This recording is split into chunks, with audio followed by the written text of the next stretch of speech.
What is up, everyone? Welcome to Backlog and Beyond, the podcast where we talk about the old video games we want to beat and the new ones we play instead. I'm your host, Nathan Hawkins. And I'm your other host, Jeff Zavatero, and this is episode 9. 9! Welcome back, everybody.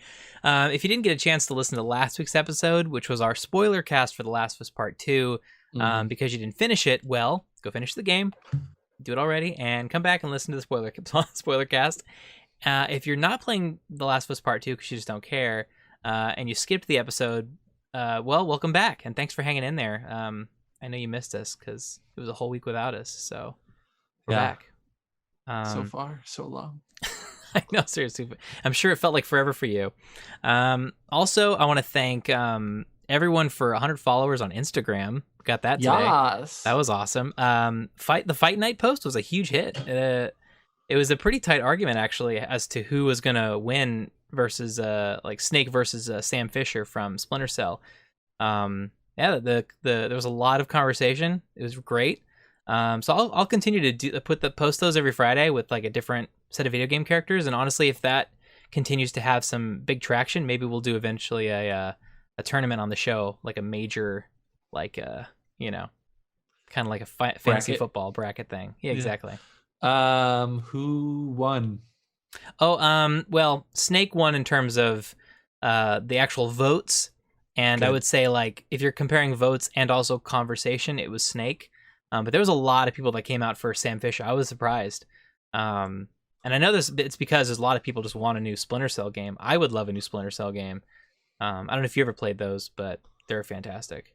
I tried. I didn't get too far, but it sounds like with the Ubisoft Forward that you'll get like an itch scratched, right? One of the games kind of featured him. Yeah, it's like a mobile game. And it's like a fighting game, and he's just like one of the people. And I was like, nobody asked for that. They want a Splinter Cell game, not him in a Fortnite situation. True. Anyway, but we have a great show for you today. So as always, let's start off with what we are playing. What did you get a chance to play this week? Well, let's just turn it over to you because we know your game finally came out. Woo! Ghost of Tsushima. Ghost of Tsushima. So, what did you think? How is it? Okay, so here's the funny part, right? Get this. I'm playing on this new monitor that I bought because I was trying to make space for my work from home setup. Yeah. And I just bought like a $200 monitor, and I bought two, so it was like $400 for like two monitors. I was like, well, that's pretty decent. I fire up the game, and it looks like crap. I was like, what is going on? I was like, why does this game look so bad compared to like all the trailers I've seen? And I was like, there's no way this game looks like this. There's just no way. Like the faces were like all muddy looking.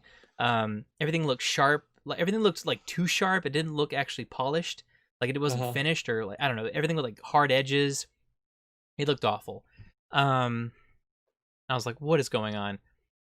So it turns out I pulled out my old Samsung TV, and I put it in movie mode, which I've been playing on Red Dead. I've been playing Red Dead on it in movie mode, and oh my god, the difference is night and day, like light years difference in terms of graphics. Like everything looks beautiful and gorgeous. Like the grass just looks insanely amazing. And I was like, why did it look so bad on the other monitor? I'll never know. It was probably something to do with like the hertz or the frame rate. I have no idea, or maybe it was like the setting on the monitor. But anyway, I changed it. It looks amazing, which means I played The Last of Us Part 2 with a monitor that probably didn't even do it like close to as much justice as what it probably does look like. So I played on a monitor that actually made The Last of Us Part 2 look like crap. And I thought it looked amazing.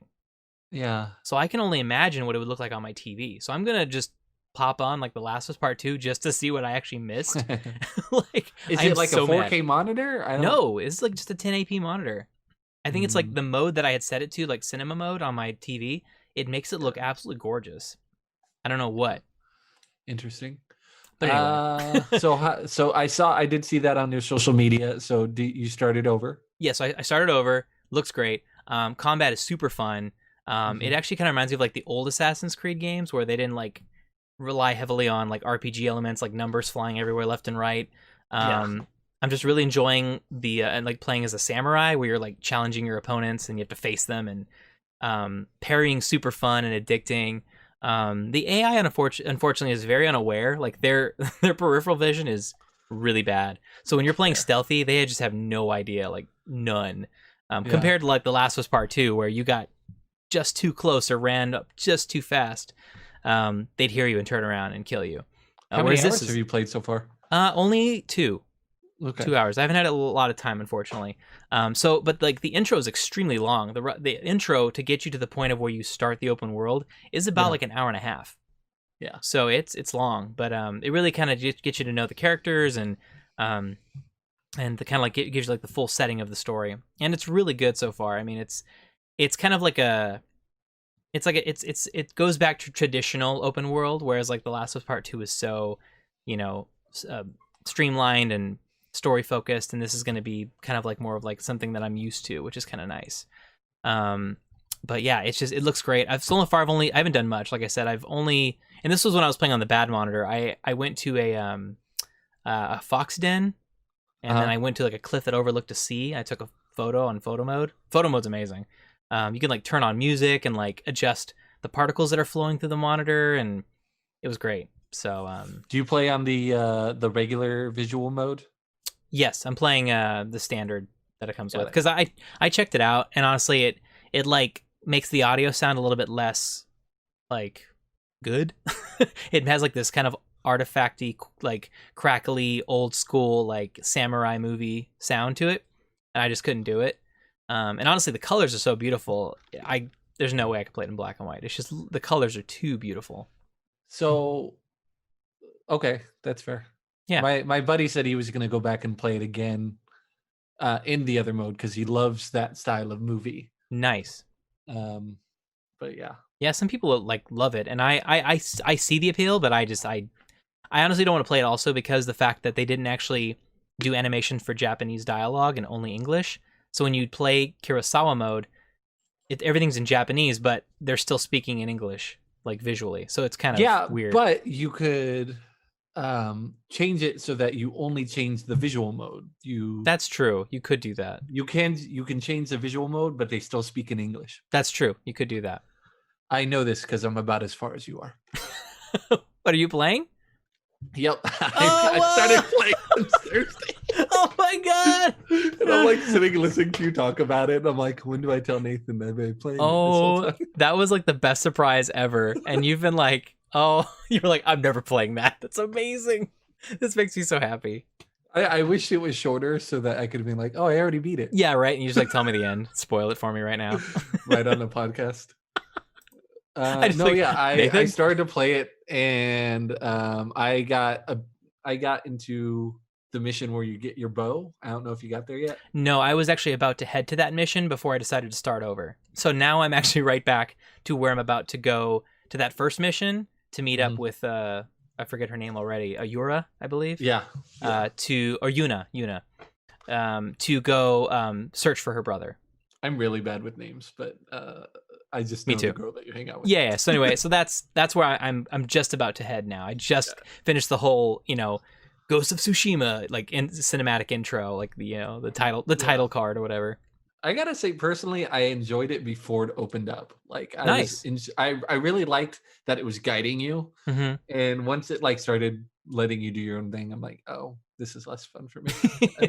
I wish there was a mode where it's like, just follow this path, and you'll get the whole story. Right. Which I guess there kind of is, but Yeah, you totally could do that if you wanted to. You didn't have to explore. yeah. You don't. But I think it's like hard to identify what is the most important mission to do, I guess. yeah. I guess they were saying like I actually watched 7 Things to Do when you start playing Ghost of Tsushima, and it was pretty much like go here, go here, go here.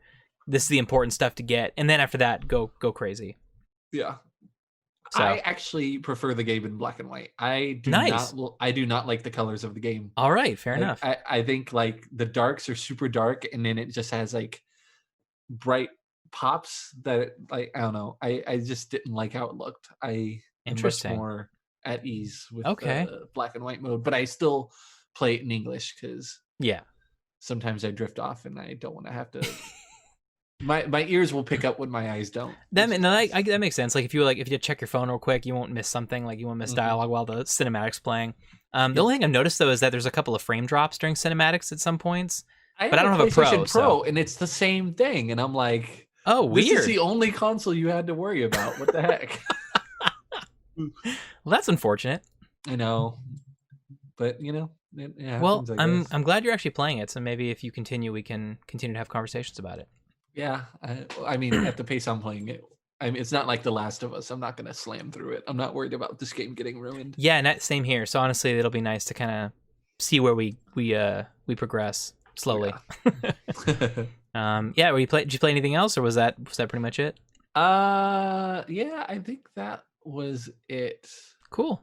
I didn't have a lot of time this week, and it's only going to get worse moving forward. But oh, that sucks. Because I'm going back to work for a few weeks. Oh, all right. Yeah, outdoors with kids in person for 3 weeks for 8 hours a day. As long as it's not 100 degrees outside. Not yet. Yeah, exactly. August. I know. Summer We're is going to be coming. going through the first week of August, so we'll see how it goes. Yeah, August is the worst. All right, moving forward, the news. News. Thank you. Ubisoft Forward was the biggest take I took away from the week.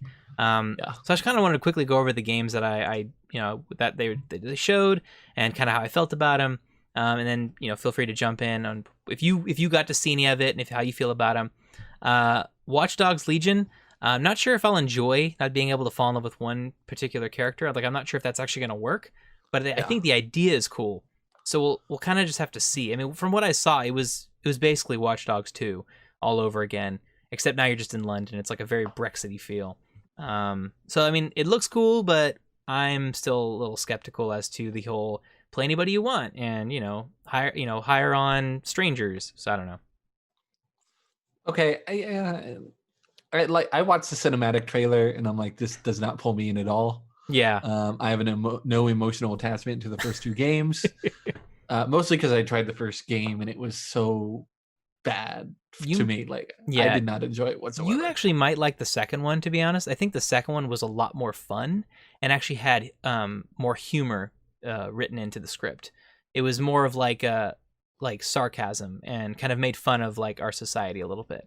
Was it the same protagonist? No. It's a completely new story. And this goodness. Watch Dogs 3 is supposed to be a completely new story. Like they're actually not really tied to each other other than the storyline in terms of the overall arcing I guess like tech corporation that's trying to take over. So same universe, different stories. Exactly. Okay. I really do think you would actually like number 2. I may challenge you to play that for an hour at some point.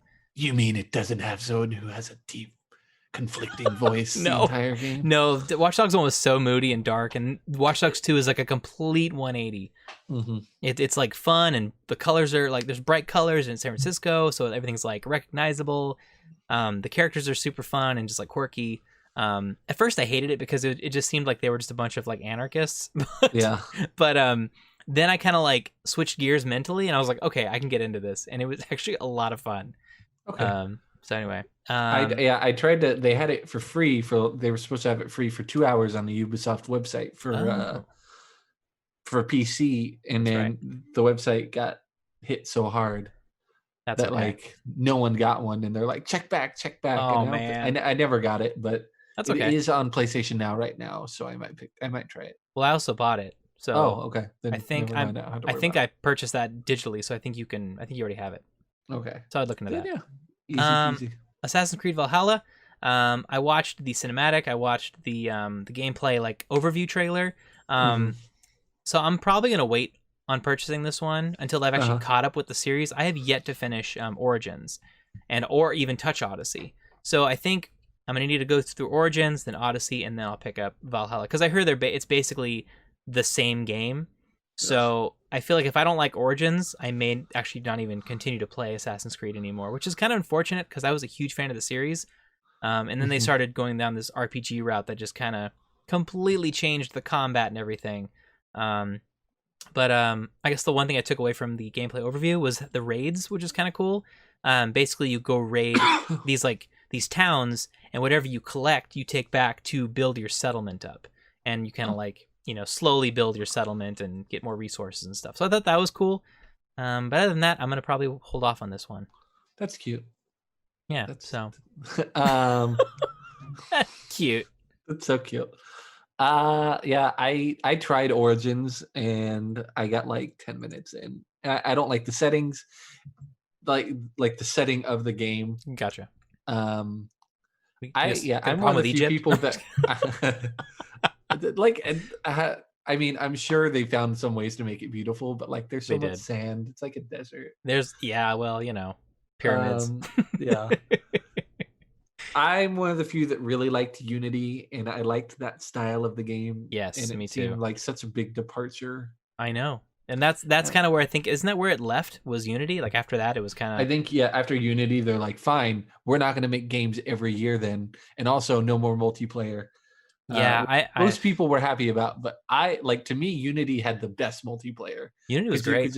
You run around the city together, and then it's like dual assassination missions instead of so fun. having like the spy party type game. Yeah, no, it was so fun, and like, I don't know, I just really appreciated how they approached the gameplay. I don't know, I miss the old Assassin's Creed game, and that's kind of actually what I'm getting now out of Ghosts, is the old Assassin's Creed game that I never got, like the feudal Japan Assassin's Creed game I never got.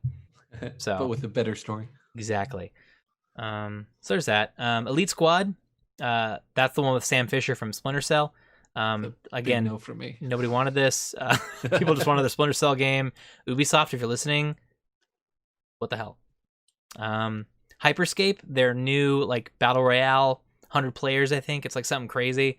I'm not a big battle royale guy. I'm not a big first person shooter, so I'm kind of like whatever. Yeah, I mean, it looked like a ripoff of Apex Legends and that game that I almost keep getting, but I never bring myself to get Overwatch. Overwatch, gotcha. Yeah, you almost get that a lot of times. I know. I'm like, it's on sale. It's a good deal, and then I never pick it up. So yeah, there's that, and then Far Cry 6 was announced. That was actually leaked prior to Ubisoft Forward, and they're like, all right, we'll show you stuff on Forward. Don't worry. Definitely be getting Far Cry 6. I feel like Far Cry's for me are like the game that I get regardless of like where it's going to be, what it's going to be about. It's just like an automatic buy for me. I'll play it if we can play the campaign together. That'd be really cool. But if because 5, I'll let you do it.